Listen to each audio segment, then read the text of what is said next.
Assalamualaikum warahmatullahi wabarakatuh. Hai pemirsa Tausiah, tanya Ustadz Fakultas Syariah. Pada episode kali ini akan membahas terkait dengan bagaimana agar puasa kita menjadi sebuah suplemen bagi jasmani dan rohani kita. Mari kita simak penjelasan dari Ustadz terkait dengan bagaimana agar puasa bukan menjadi sebuah halangan tapi menjadi suplemen bagi rohani kita.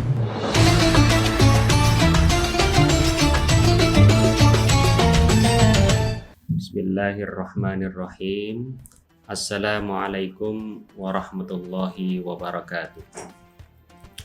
Alhamdulillahil alim al-hakim. Wassalatu wassalamu ala rasulihil karim wa ala alihi wa ashabihi wa man tabi'ahum bi ihsan ila yaumin adim. Amma ba'du.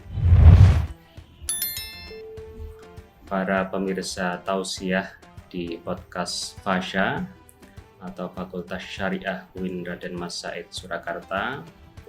Alhamdulillah pada kali ini kita bisa bersua atau bermuwajahah, bisa bertatap muka meskipun tidak secara fisik ya, atau secara jasadi.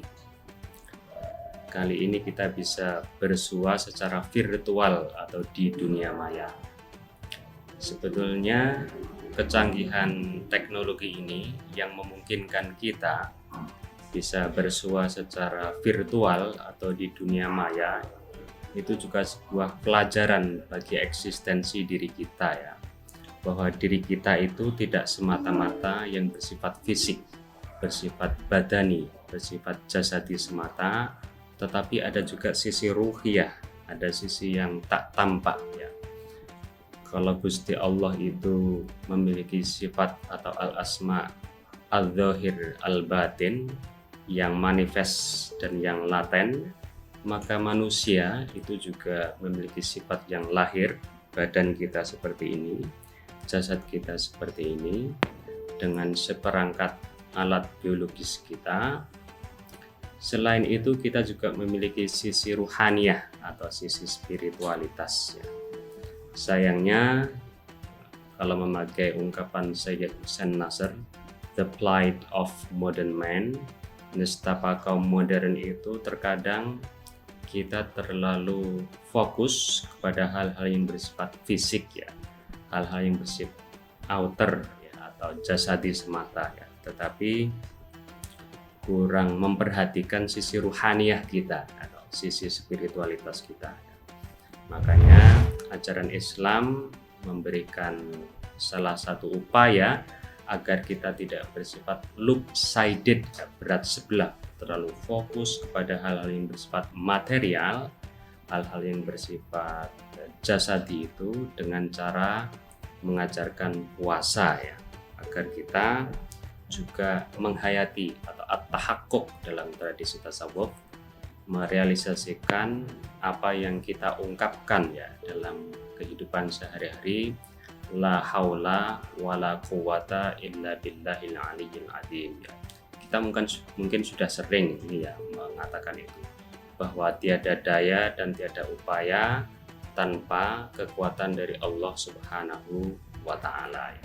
Akan tetapi ketika merealisirnya atau tahakkuk, mencoba untuk mengimplementasikan dalam kehidupan sehari-hari, kesadaran kita terlalu fokus kepada hal yang material. Kita kuat bukan karena Allah, tetapi kita kuat karena makan dan minum. Nah, ini agar kita kuat juga selain material, kita juga bisa kuat secara spiritual. Islam mengajarkan puasa, caranya dengan latihan secara zahir dulu. Ya, kita diajarkan kulu washrabu hatta yatabayyana lakumul khaytul abyadu minal khaytil aswadi minal fajar. Secara material kita tetap boleh makan dan minum sampai fajar, tetapi setelah itu tsumma atimmus syiyama ilal lail. Kita diajarkan untuk berpuasa ya.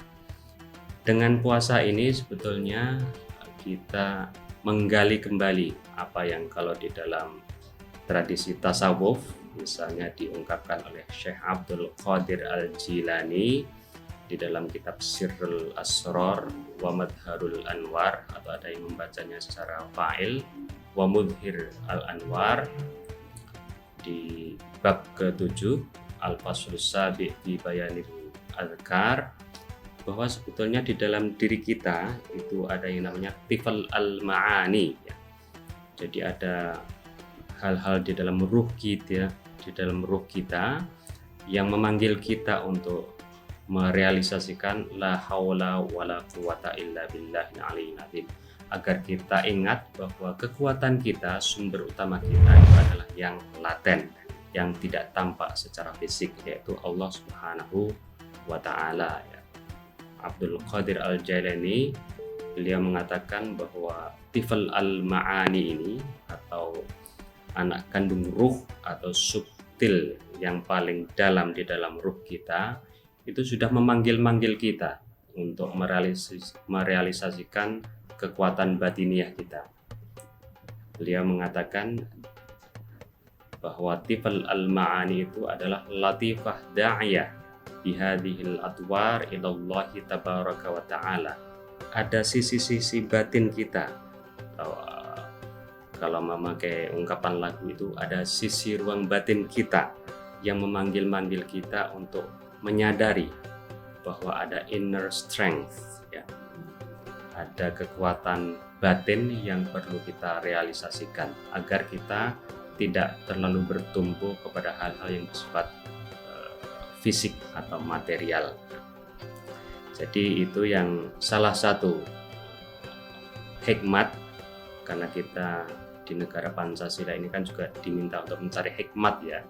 Kita tahu bahwa sila keempat Pancasila itu mengatakan hikmat kebijaksanaan. Nah, dalam hal itu kita juga di dalam bulan Ramadan ini mencari hikmat ya, atau dalam tradisi tasawuf disebut taman kesejatian, hadiqah al-haqiqah, atau jamaknya hadaik al-haqaiq, taman kesejatian. Sebetulnya ketika diwajibkan puasa, what is the reality beneath the surface ya.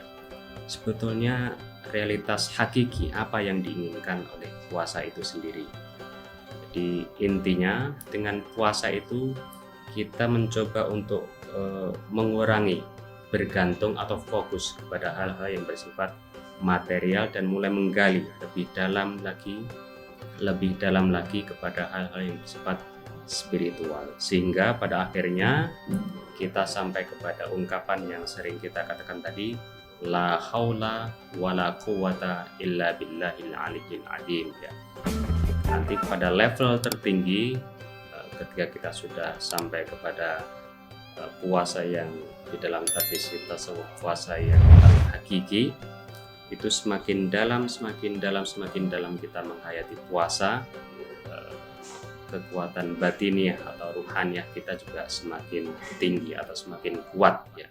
Inilah salah satu hakikat dari diajarkannya puasa. Jadi bukan semata-mata meninggalkan makan dan minum dan bergaul antara suami istri dari fajar sampai maghrib, tetap juga ada sisi yang lebih dalam lagi yang bisa kita gali, yaitu at-tahaqquq bila haula wala quwata illa billahil aliyyil azim.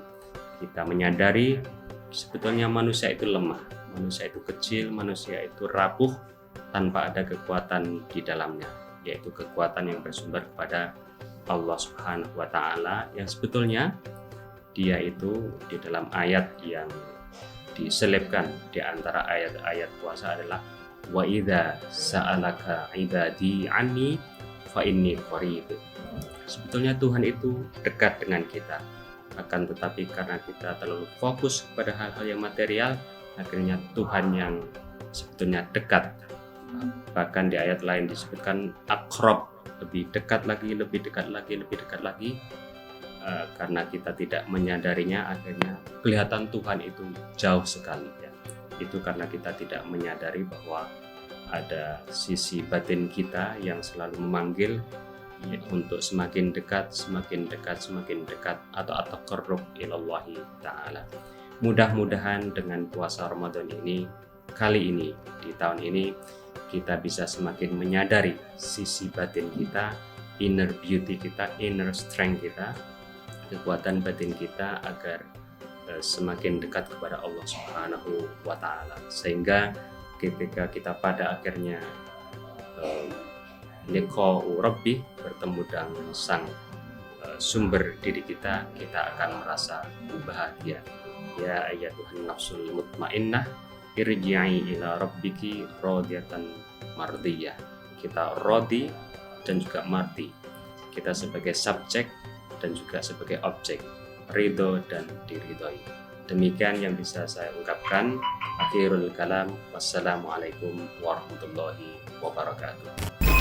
Baik pemirsa Tausiah, berikut tadi adalah penjelasan dari Ustadz terkait agar puasa menjadi suplemen bagi rohani dan jasmani kita. Semoga kita semua bisa mengamalkan apa yang telah diberikan oleh Ustadz. Terima kasih. Wassalamualaikum warahmatullahi wabarakatuh.